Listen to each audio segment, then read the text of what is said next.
So we do that with you guys. We work the best way to try to find the best routes to do our work within the city.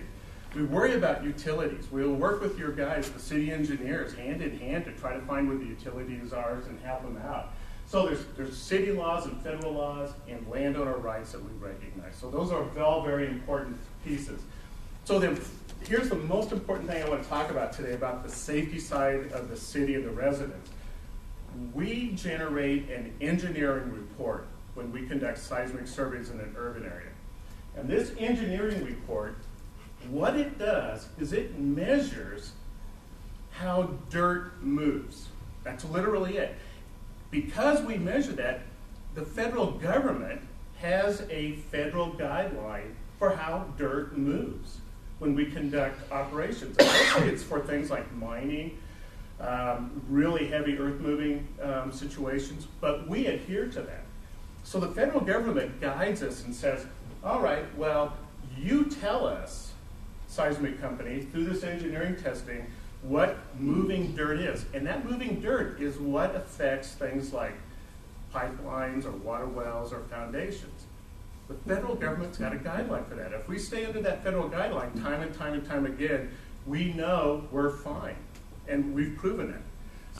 These engineering tests, Urban Seismic does our work. Urban Seismic is a fine Oklahoma company. They do all of our engineering work for the urban areas. They'd be out here for the entire work. But we do this work. We often do works in urban settings. We have all of these reports that talk about it. They come back and say it's fine to work in urban settings.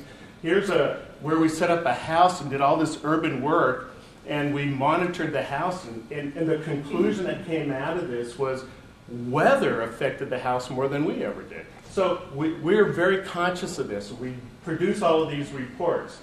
But this engineering report, they go in and they measure it. And so the government guideline is 0.5 inches of movement. That's the velocity of dirt moving. That if we're under that at a pipeline or a basement or a structure or anything like that, then we are well within the guidelines and it doesn't generate any movement of that structure or that pipeline or that water well. And so there are things here that are fine. You can see there's some construction equipment that's also under it, but there's some stuff that's above it. Front-end loaders and those Dynapackers. Those Dynapackers, I don't know if you've seen them, when they're doing road work, they sometimes shake like this and pack the ground. They generate a significant amount of movement. So we know things do. Well, the city of Arlington, Texas, which has some very old infrastructure, by the way. They have clay pipes. They have some very important pieces within their equipment, their city, and they're very worried about our seismic work. The city of Arlington asked us to conduct 2 different engineering studies for them, and we did. The first one we did is they were talking to us, and they go, well, we notice at times that there's movement because the trains go right by. That's the city building of Arlington in the background. And these trains go by. And they're constantly going up there and fixing their pictures, and they can feel the trains as they're coming through. So we said, well, then I tell you what, we're going to conduct an engineering study of how much activity trains and city traffic generates for particle motion in a city just on a day-to-day basis. So not us. We did test us in the same time, but we want to know what the background information of the city was. So we tested trains, because they got trains going through. Trains come through Alva. These tracks are very busy out here. We tested not only that, but our vibra-sized buggy that's up at the top. And then we just tested traffic.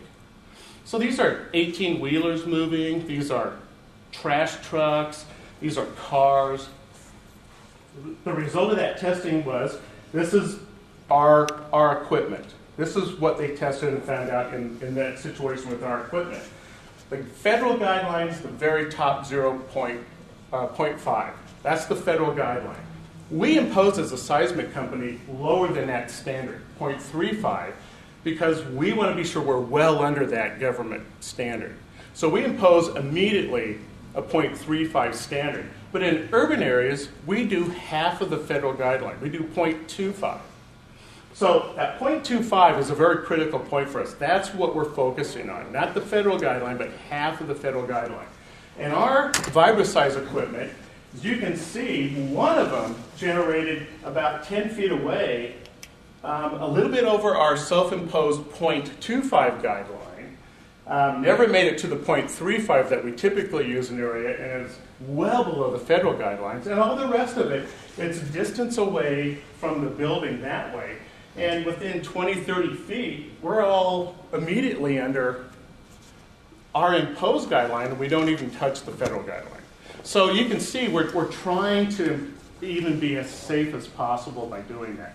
So our equipment wasn't generating enough information to even approach the federal guideline, let alone just imposed guidelines for safety. These are things that happened in the city. The seismic guideline that we want to use, it's actually the 0.35, is the black line. So the yellow out there, that's a train. And we're looking at 0.35 as a value, and that train is, 6 point something? I mean, it's a tremendous amount of ground motion that's being generated in an urban area when just a train comes through. All of the red areas that are below that are just traffic. Truck traffic, car traffic, anything that's just happening in the city, but we monitored. So the city background safety part of that is every day, 7 days a week, 24 hours a day, this is ongoing, and we're generating information in a very quick manner, in and out, gone in a matter of weeks, not daily, not 24 hours. We're below the black line. So you can see just background city stuff is generating information that's beyond what we can consider safe on our part. So this resides in the background. Well then, and this is just pictures of how we test. We test right up against homes. We make sure everything's correct. Then the city said, well, we have buried clay pipes, and you have old infrastructure, I'm sure, in a lot of areas. And what they did is they went in and they dug up an area where a clay pipe was, opened it up, stuck a camera down there. We did our seismic operation above that clay pipe with the camera down there because they wanted to physically watch those clay pipes react to our seismic work. And so they went in and did that. So they cut a hole, went down in the middle of this busy street area, found these clay pipes, and what they did is they put a camera down there. That's what this picture is right here. I have hours of just some monotonous video if you're really interested in it, but it's monotonous. They put it in, and there's pictures of the clay pipe, there's where our instrumentation is, there's where we're shaking on the city street, doing our production work, and nothing happened. They were stunned. They couldn't believe it. And so they came out with a report up in the end that says, even at the highest force of seismic operations, there were no additional cracks, there was nothing happening there was no stress, nothing was happening to these clay pipes. And so they said, do it, because we didn't see anything.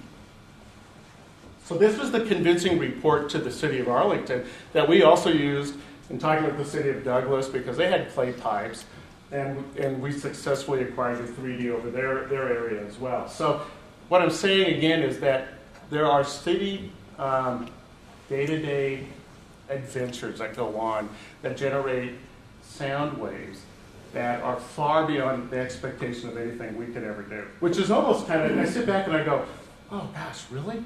You know, I mean, like, we got to go 6,000 or 8,000 or 20,000, or if we're out in western Oklahoma, 30,000 feet down with a sound wave. And we can't even generate the sound wave of a train. So it's pretty interesting. So again, we're going to look at how we generate it. This is a VibraSize buggy. These are ones we're using on the job. And what we anticipate is we use 3 out in the field, but when we come into the city, we'll probably use only 1. And that's just for perception issues, because the size of that VibraSize buggy is the size of this wonderful brand new garbage truck that you guys just bought.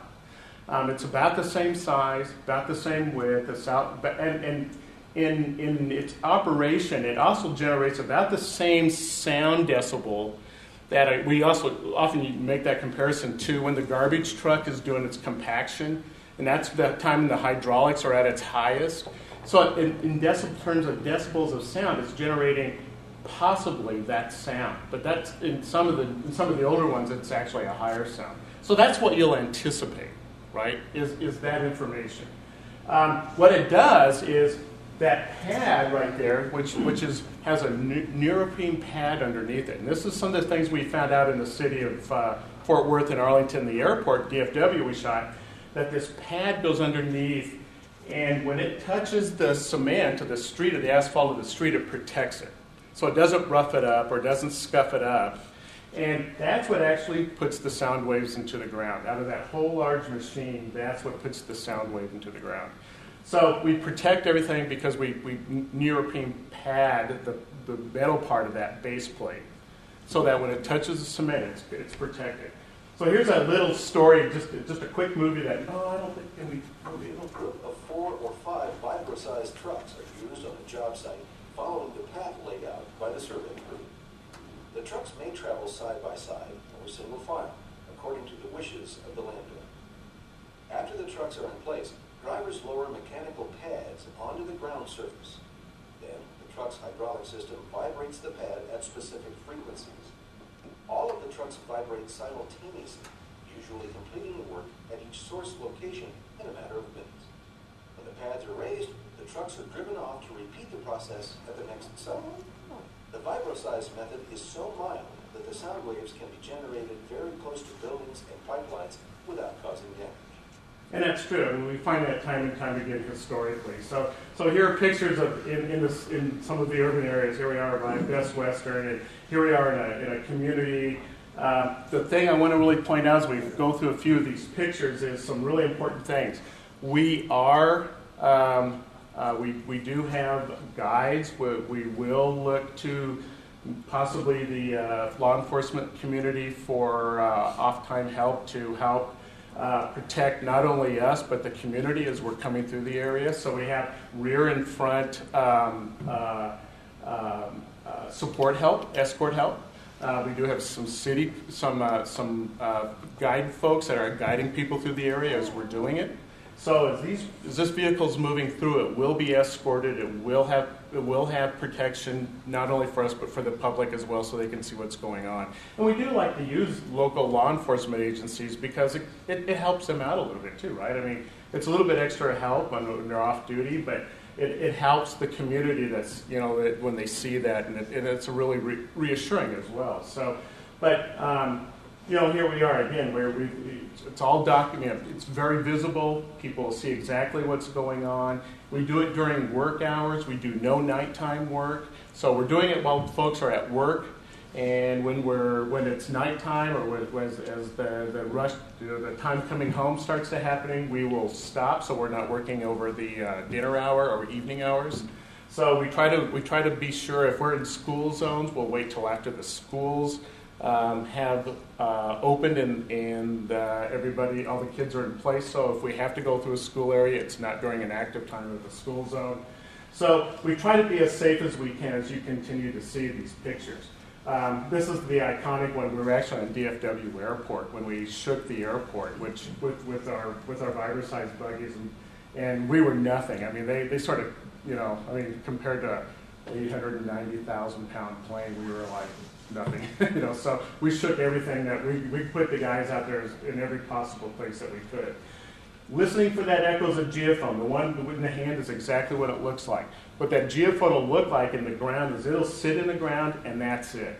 It doesn't do a thing else that you're going to see.